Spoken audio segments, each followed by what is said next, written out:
Hey guys, क्या आप भी स्टॉक मार्केट में स्विंग करना चाहते हैं, इन्वेस्टमेंट करना चाहते हैं, लेकिन आपको आइडिया नहीं है कि कैसे इन्वेस्टमेंट करने हैं, क्या आइडेंटिफाई करने हैं, कैसे रिसर्च करते हैं, कैसे एनालिसिस करने हैं। सो आज के इस वीडियो में कुछ बेसिक इन्फॉर्मेशन आपके साथ शेयर करने वाला हूं, जिससे आप किसी भी स्टॉक को, किसी भी कंपनी को आइडेंटिफाई कर पाएंगे कि ये कंपनी अंडर वैल्यूड है या ओवर वैल्यूड है। मतलब कि ये कंपनी बाई करने लायक है या हमें वेट करके वॉच करने लायक है या इसे छोड़ देना लायक है। मतलब क्या करना है ये खुद से आप आइडेंटिफाई कैसे कर पाएंगे, राइट। तो चलिए शुरू करते हैं, समझने की कोशिश करते हैं ये सारी इन्फॉर्मेशन को। फिलहाल यहाँ पे इस चैनल पे आपको स्टेप बाय स्टेप एक एक चीज़ों को समझाया जा रहा है, तो चैनल के साथ जुड़ जाइए, चैनल को सब्सक्राइब करके, बिकॉज ऐसे ही इन्फॉर्मेटिव आगे वीडियो मिलते रहेंगे, राइट।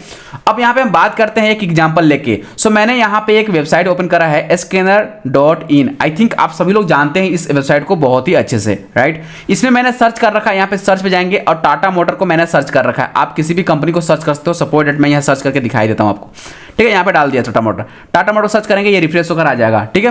राइट नाउ ये टाटा मोटर में 0.59% की गिरावट देखने को मिल रही है और ये ट्रेड कर रही है 740 का। चलिए कंप्लीट एनालिसिस करते हैं। सबसे पहले किसी भी कंपनी को एनालिसिस करने के लिए कि वो कंपनी बाई करने लायक है या नहीं है, उसके लिए क्या क्या इंपॉर्टेंट है। सबसे पहले तो आपको कंपनी की फंडामेंटल ग्रोथ को देखना है कि फंडामेंटल ग्रोथ कैसे इंक्रीज हो रहा है, डिक्रीज हो रहा है, कैसा है कंपनी क्वार्टर से कैसे रिजल्ट दे रही है, कैसी प्रॉफिट बना रही है। और टेक्निकल चार्ट को जरूर देखना है। टेक्निकल चार्ट दैट्स मींस कि आप जो ट्रेडिंग पैटर्न देखते हैं ना, टेक्निकल चार्ट, कैंडलस्टिक, ये आपको देखने हैं जो स्क्रीन पे दिखा रहा हूं मैं, ठीक है। अब यहाँ पे मेन आपको फोकस करना है कि कंपनी कंटिन्यू ग्रो हो रही है कि नहीं। सपोर्ट में फंडामेंटल ग्रोथ को लेके चलते हैं, तो फंडा ग्रोथ में अगर चलते हैं यहाँ पे, तो आप क्वार्टर बेस पे सबसे पहले देख लो कि क्वार्टर रिजल्ट कैसा है, कंपनी ग्रोइंग फेज में है या नहीं, कंपनी क्या अपना जो क्वार्टर बेस पे रिजल्ट जो दे रही है वो बढ़िया है कि नहीं। अगर बढ़िया नहीं है, इन केस अगर देख लो टाटा मोटर का रिजल्ट खराब आया हुआ है पिछले क्वार्टर बेस पे, जैसे कि 1,08,000 यहाँ पे करोड़, राइट, करोड़ में यहाँ पे आया हुआ था, तो 1,08,000 करोड़ में यहाँ पे कंपनी का सेल ग्रोथ देखने को मिला है। लेकिन यही अगर सितंबर की बात करें तो यहाँ पे 1,01 करोड़ का ही रहा है, दैट मींस कम हो गया है। तो कम हो गया तो ऐसा तो नहीं कि ईयर ऑन ईयर बेस पे भी ये कम हो रही है, ये भी चेक करना है, ठीक है।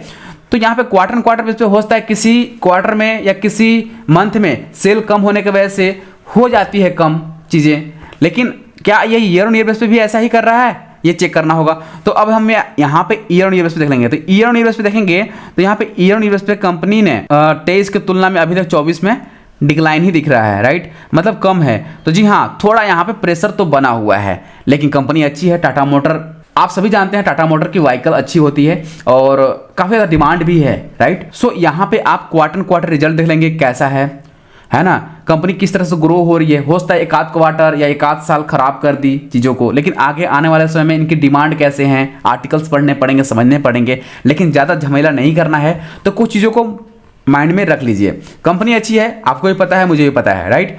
अब यहाँ पे हम देख लेंगे कि कंपनी का स्टॉक पी रेशियो क्या है। स्टॉक पी रेशियो मतलब कि प्राइस टू अर्निंग रेशियो, ठीक है, प्राइस टू अर्निंग रेशियो ये 30 से कम होना चाहिए। कितना से कम होना चाहिए? 30 से कम होना चाहिए, 30 से कम होना चाहिए। वो अगर 30 से कम है दैट्स मींस कि कंपनी अंडर वैल्यूड है, मतलब कि खरीदने लायक है।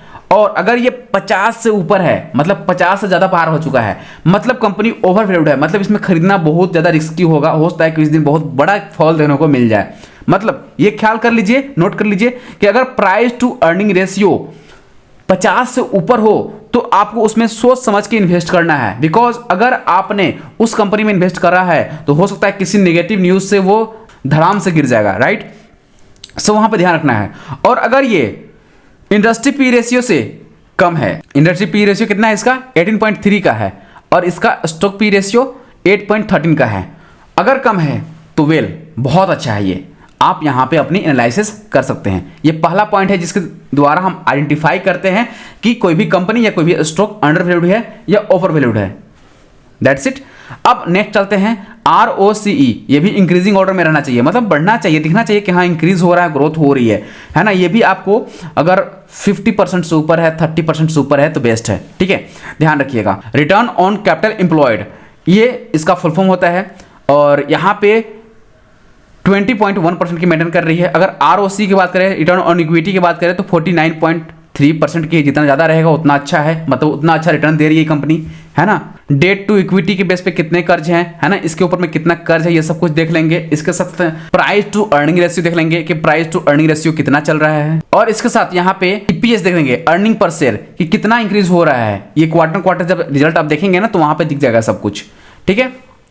ये चीजें आइडेंटिफाई कर ली हैं। अब आपको सीजनल वाइज भी ध्यान देने हैं कि कौन से सीजन में कौन सी कंपनी की डिमांड बढ़ेगी। जैसे मान लो ठंडे के सीजन में तो टेक्सटाइल कंपनी की डिमांड बढ़ेगी, क्योंकि वो स्वेटर, मोफलर जैसी चीज़ें बनाएगी, है ना। इलेक्ट्रॉनिक्स डिमांड बढ़ेगी, जैसे कि गीज़र, है ना, हीटर, इन सारी चीज़ों की डिमांड बढ़ेगी। आयरन रॉड, इस प्रकार की जो प्रोडक्ट हैं वो सेल होंगे। तो याद रखें, जब भी कोई नया सीजन कन्वर्ट होता है, कोई भी नया सीजन आती है, तो उस बेस पे इंडिया में प्रोडक्ट सेल आउट होने शुरू होते हैं, ठीक है। तो आपको 15 दिन पहले, जैसे सीजन आने वाली है ठंडा की, तो 15 दिन पहले आपको उन सारे सेक्टर में अच्छे अच्छे कंपनी में इन्वेस्ट करने हैं, ठीक है।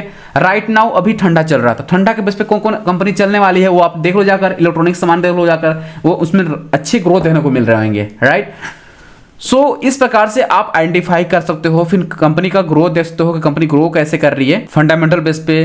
कंपनी के इन्वेस्टर किस तरह से इसमें होल्डिंग किए हुए हैं, जैसे प्रमोटर की होल्डिंग क्या कुछ चल रही है ना। FII की होल्डिंग है या नहीं है, इंटरेस्टेड हैं या नहीं है फॉरेन इन्वेस्टर। DII की होल्डिंग यहाँ पे है या नहीं है, गवर्नमेंट की होल्डिंग है कि नहीं है, वो सब चीज़ों को आप आइडेंटिफाई कर सकते हैं एंड अपने बेस पे यहाँ पे खुद से एनालिसिस करके आप ट्रेडिंग कर सकते हैं। इसके बाद एंड में आपको सब कुछ आइडेंटिफाई करने के बाद आ जाने हैं आपको टेक्निकल चार्ट पे, और टेक्निकल चार्ट में देखने हैं 1 डे का टाइम फ्रेम पर सबसे पहले देखने हैं तो आपको कुछ व्यू मिलेगा। फिर 1 वीक के टाइम फ्रेम पे देखते हैं तो कुछ आपको व्यू मिलेगा। अब यहाँ पे देख पाएंगे कहाँ सपोर्ट मिल रहा है, तो मैं देख पा रहा हूँ यहाँ पे 672 पे सपोर्ट मिल रहा है अगर वीकली चलते हैं तो। और अगर हम डेली चलते हैं तो डेली में मुझे 2 सपोर्ट दिख रहे हैं, एक तो वीकली वाला दिख ही रहा है, साथ साथ डेली वाला यहाँ भी दिख रहा है। ये लेवल ऑलमोस्ट 732 की, हो सकता है यहाँ से बाइंग आए। वैसे कंपनी काफ़ी अच्छी है और काफ़ी ज़्यादा फॉल कर चुकी है, मतलब काफ़ी ज़्यादा करेक्शन कर चुकी है। सो मैं तो पर्सनली इसमें इंटरेस्ट रखता हूँ बाई करने में, लेकिन मैं किसी को रिकमेंड नहीं कर रहा हूँ बाई या सेल का। सो आप खुद की एनालिसिस जरूर कर लें कोई भी इन्वेस्टमेंट या कोई भी ट्रेडिंग करने से पहले, बिकॉज हम कोई सेबी रजिस्टर्ड नहीं है और ना ही हम किसी को बाई या सेल का रिकमेंड करते हैं। हम यहाँ पे फुली इन्फॉर्मेशन एजुकेशन प्रोवाइड करते हैं, ध्यान रखें इस चीज़ का। सो ऐसे ही इन्फॉर्मेटिव वीडियो पाने के लिए आप हमारे साथ जुड़ सकते हैं चैनल को सब्सक्राइब करके। मिलते हैं वीडियो में, अपना ख्याल रखें। Thank you so much, take care.